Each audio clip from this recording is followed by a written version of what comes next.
গত কয়েকদিনের টানা বৃষ্টি আর উজান থেকে আসা পাহাড়ি ঢলের পানিতে ফেনী ও নোয়াখালীতে বন্যা দেখা দেয়। এতে বিভিন্ন এলাকায় তৈরি হয়েছে জলাবদ্ধতা, পানিবন্দী হয়ে পড়েন কয়েক হাজার মানুষ। নোয়াখালীতেও আমনের বীজতলা ও আউশ ধানের ব্যাপক ক্ষয়ক্ষতি হয়েছে।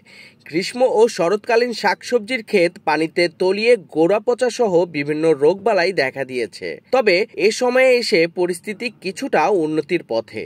ফেনী জেলার ফুলগাজী, পরশুরাম, ছাগলনাইয়া এই ৩ উপজেলায় গত সপ্তাহে বাঁধ ভেঙে ব্যাপক প্লাবন দেখা দেয়, ডুবে যায় শতাধিক গ্রাম। এখন পানির চাপ কমেছে, নদীর পানি বিপদসীমার নিচে নেমে এসেছে। বেশিরভাগ আশ্রয় কেন্দ্রের মানুষ ঘরে ফিরতে শুরু করেছে।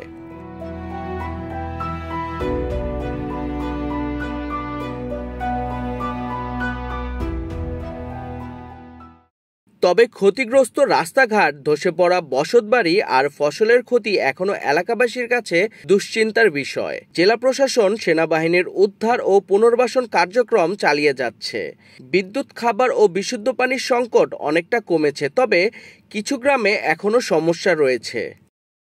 পানিবন্দী মানুষের সংখ্যা কমে এসেছে নোয়াখালীতেও।